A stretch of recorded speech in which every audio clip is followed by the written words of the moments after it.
and welcome to another episode of Learning to Live in the Present Moment. My name is Ted Robinson, and I'm your host today. Today we're going to be talking about the same thing we talk about all the time, but just in a different way. Learning to live in the present moment. And what does that mean, and why are we doing it in the first place? You know, in the past, I've always come out and told you about certain things, and I was struggling when I was starting to think about today's show on what do I talk about this time. What's on my mind is something very simple. You know, we've all been taught that we have an immortal soul, and that if we're really good here on earth, we'll maybe get to heaven, and our soul will go to heaven. In fact, when we first are little children and we teach our children, we say, "Now I lay me down to sleep. I pray the Lord my soul to keep or to take. If I should die before I wake, I pray the Lord my soul to take." And the idea being is we've always been conditioned to believe that we have a soul. And I've come to the conclusion after 60 some years of life that that's not true. You are a soul. I am a soul inhabiting this body and mind. So why the distinction? Why bother? What's the big deal? Well, the big deal is that if you realize that you have a soul, it changes how you see the world. So if you are a soul, you are here to have experiences. And the experiences will affect you and give you opportunities from which to learn. In fact, I don't believe as a soul we have the opportunity to learn because we don't have experiences while we're in spirit. We actually incarnate into this body and mind from the spirit world, come in and actually do it for a purpose, and that is to have experiences here on earth from which we can learn or remember. Part of the remembrance is that we are a soul. So it's sort of circular in nature, if you will. But the good part is, if you finally realize, if you finally come to the recollection or the understanding that you are a soul versus having a soul, it changes everything in a certain way. I'll explain why. When you are a soul versus having a soul, this world, this earthly adventure that we are in right now, this earthly experience that we have, or filled with experiences, doesn't have the same impact. Because you see, the soul is sort of like the sentinel standing over here watching the play of the world. It's like sitting in the theater seat watching the play go on, Cat on a Hot Tin Roof, or any number of different things, where we get to see how something going on in somebody's life is impacting them so much, and they're so affected by it, and we're just standing there watching the whole thing, perhaps learning from their experiences. That's one of the reasons we watch plays and movies and all kinds of things. But here's where it really comes in. When you come to the realization that you are a soul, you're the observer watching the play, watching the movie. And you get to see it from a distance versus from being one of the actors in the play. And that's really what this is all about. You see, if you finally realize that you are a soul versus having a soul, you get to watch the play as it goes on all around you. And it doesn't impact you the same as it does when you believe you're part of the characters. When you believe you're part of the actors, when you are the primary actor in your life. Let me go into that a little more deeply.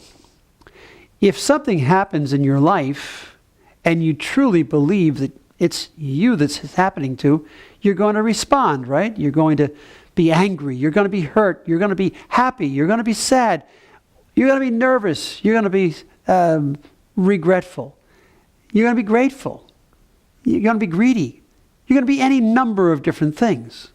And that's what we know of our world. That's how the vast, vast majority of us go through life. But here's the ticket. If that is you, any one of those things is you, and it's all of us, by the way. I'm not saying that I'm judging anybody, because I'm part of it as well. I do it. But the difference is, if as you're doing it and you think, well, if I do it really well, if I learn to forgive, if I learn to be grateful, if I learn to this, I have a chance to go to heaven. My soul will go to heaven. You still wind up with your primary context of life being that of the primary actor in your life. You are the one having all these experiences. And this is because we've been conditioned to believe that we have a soul versus are a soul. Because take a different look at this now. If you are a soul, then you can watch that actor, this body and mind of mine, not who I am, of mine, and see it as if you're sitting in the audience, watching that body and mind go through their grief, go through their sadness, go through their anger, go through their rage. And you can learn from it. Then all of a sudden you see it for what it is. It's just another earthly experience from which we will learn something. My soul, who I am, learns something from every one of those experiences. It learns from when my body and mind are greedy, when it's petty, when it gossips, when it's angry, when it's vindictive. It learns from all those experiences because it's not doing it. My soul, the who I am, is not doing all those things. My mind and body are doing it. My ego is doing this. And I, the soul, get to watch it up close and personal. It's happening right here. But it's happening nonetheless. So it all comes down to a question of, do I look out from in these eyes, or do I look from up here someplace? Watching the action going on, seeing it all happening, without being immersed in it, without being so attached to the outcome that it changes my whole life or ruins my whole life. Have you ever seen that?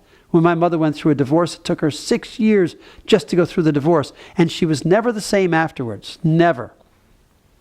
She was attached to the outcome.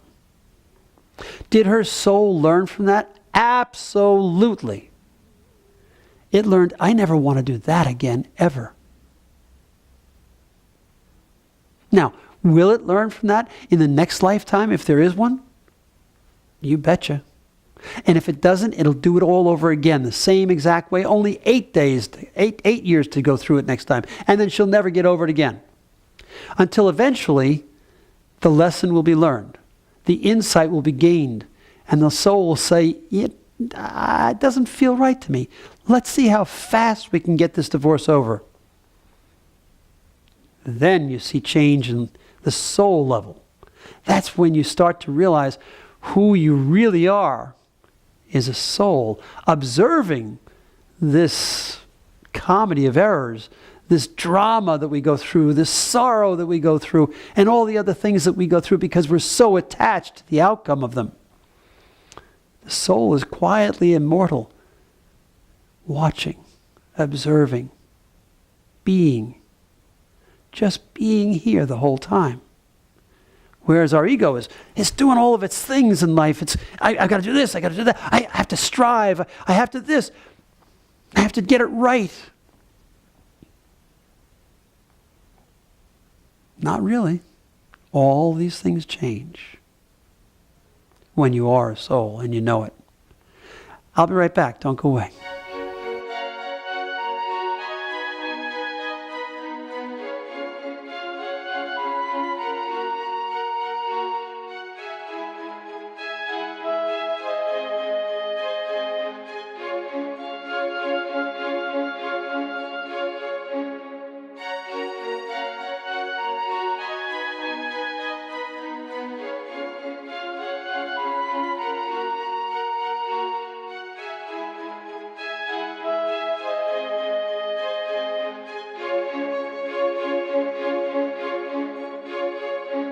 Welcome back. So that's what it's all about, being a soul. So how does that relate to being present? Well, when you are present, all of the drama falls away. It all just falls away. Why? Because when you're present, you're just here now. There is no past, there is no future, there is no judgment. There's just now. And when you're in presence, you're actually living in heaven on earth. Right here, right now. So what does all that mean to you? Well, it means that you can actually experience heaven on earth here, now, when you're in presence. That's the idea. What's that mean to you? What is that going to mean in reality? Is it just going to be sort of la la la la la and nice music and clouds? No. It means you're going to see heaven here on earth, literally. Because as you're present, what happens is all your previously conceived notions of what life is about and what potentially things can go bad, what potential things can go bad or what can be wrong, well, they all just dissipate and disappear. Because you suddenly see life from a different perspective. You see it as it truly is, alive. When you look at the plant, instead of saying, oh yeah, it's a plant, you actually say, wow, look at this plant. And look how it's growing. And the difference in the colors. And oh, it's so gorgeous. And oh, you might not even say anything because those are all judgments. You might just say, oh, yes. Now that sounds a little trite as I say it. But as you become truly present, it becomes profound. That's the difference. Life starts to become more profound in its normalcy. That's just the way it is. In presence, life is pretty profound all on its own. It doesn't have to have any glitter attached to it. It doesn't have to have any neon. It doesn't have to have any hype or spin. It just is incredible on its face. It's awesome in the true sense of the word. You're like, oh, words don't serve me to even speak them at that point. I'm in such awe of heaven on earth. That's what presence is all about. And when you get that, you suddenly don't need all the lessons anymore. You're there, you've arrived, you're at presence. And when you're in presence, everything just goes and breathes a sigh of relief. Finally, he's here with us. He's here now. And that's really all the universe needs of you, just for you to be here now. In that moment, you're an awakened being. You've awakened from the dream that we tend to call life. All the dramas, all the problems, all the love life issues, all the children, all the adults, all the parents, all the family, all the business, all that just goes, he's here now. Ah. And in that moment, you're an awakened being. For just that moment, you're an awakened being. And you have literally awoken from the dream. The Maya that most of us run around going crazy with. Maya means dream, by the way. And the idea here is to get to that point. That's what we're doing here. That's what our soul is up to. That's who we are up to. Getting to that point. Eclipsing the dream. Waking up from the dream and going, wait a minute, was this all here before I was awake? Yeah, but you just never saw it. No, I never did. I'm amazed. This was here? Yeah, this was here. Are you sure? Yes. Wow. And that's what you'll hear people say, by the way. You'll hear people that can't believe this was here all along, that they missed it entirely. That's what the idea of awakening is. And awakening from the dream is what we're speaking about. When you finally really embrace and know that you are a soul, that's what happens in that moment of presence. That's it. That's the awakening. Wow. This is it. This is it. This feels incredible. Now, here's what happens in that moment. Your ego immediately comes in and says, I want a piece of the action. I want to hang on to this. It's true. The ego wants to hang on to everything with both hands. It wants to hang on to life. Because the ego knows it doesn't live beyond this lifetime. It knows that. It knows it's going to die along with the body. But this is the real essence of where we're at. Where do you live? In your ego mind or in your being? The soul. When you start to identify more with who you are as a soul, your fear of death goes away. At least in theory. And when your fear of death goes away, your fear of life goes away with it. Because when you realize you don't die when you are a soul, you lose your fear of death. Because you're not going to die. The you that is you does not die.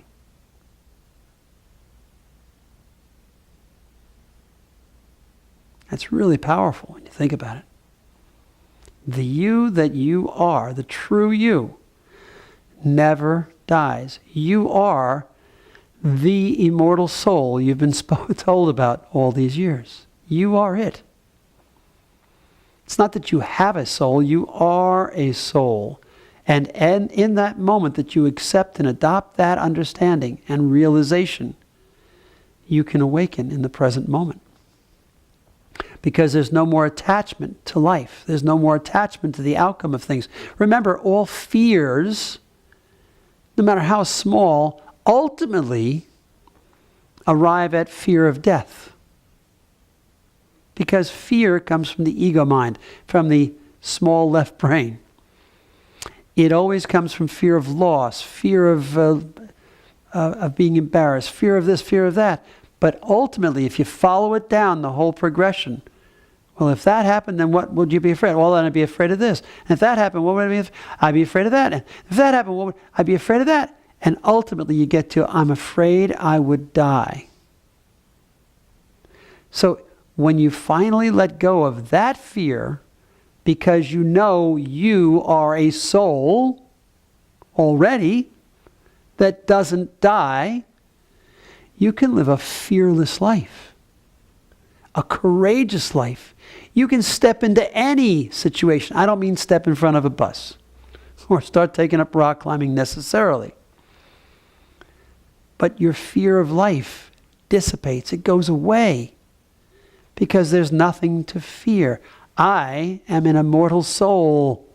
I have nothing to fear of death. Death is just one more movie that goes by, one more lifetime that goes by. I don't fear that.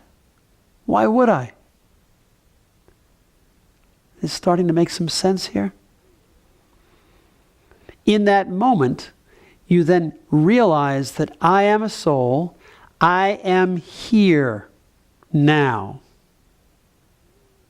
I am, you are, and God is. And we are all one. When we eliminate the ego from the mind's occupation or preoccupation with the ego's thoughts, we are one with all. We are part of the overall oneness of God. But our minds tend to take us out of that. Our education takes us out of that. It conditions us away from that knowing that we are a soul. And so I'm here to just be one voice to tell you, You are a soul inhabiting this body and mind, but you are an immortal soul. You never die. Therefore, you can let go of all fears and start to truly live your life the way it was intended. In presence, right here, right now, fully and completely, and be who you are. That's what it's all about. So, I want to tell you that we here at the Center for Inner Healing have a Wednesday night borrowing benefits group that we do here from 7 to 9 on Wednesdays in Hempstead, New York. That's 26 St. Paul's Place in Hempstead, New York. The zip is 11550. And if you want more information about that, contact us at 516-248-6600. It's 516-248-6600. And you can also find us at centerforinnerhealing.com. Centerforinnerhealing.com.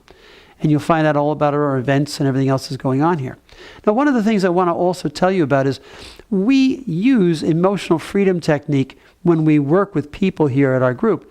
It's a wonderful meridian-based technique, which is like acupuncture, but without needles. It's acupressure. And it looks kind of interesting, or a little silly at times, but it works like a charm. And so I share that with everybody that comes in because I find that people really feel it better. They really get it. And they can change their lives quickly. And part of what we're going to be doing in the future is showing people how to change their contextualization of their life. Who am I? If I'm a soul, how do I relate to the world? What do I do? Just live in the present moment? Is that enough? And the answer to that is yes, it's more than enough. When you really get the fact that you're truly a soul, it becomes more than you've ever experienced before. That's what this is all about. Because you become present. You become enlightened in the moment of now. And that's what this is all about. Learning to awaken into the present moment and realize that you are here as a soul to learn and have all these experiences while sitting in the audience watching the play, rather than being the person on the stage struggling and suffering through life. You can observe that life and learn from it just as effectively, perhaps more, than ever before in your life, as you're present. That's what this is all about. So I hope this has helped to put some context in your life, to give you some understanding and better understanding of who you truly are. You are a soul, and the soul is love. That's who we all are at our base core belief. Our values are that of love, which is the same as that of God. Hope this has been helpful today. And please join us again next week, same time, same place, as we learn to live in the present moment together. Have a wonderful day.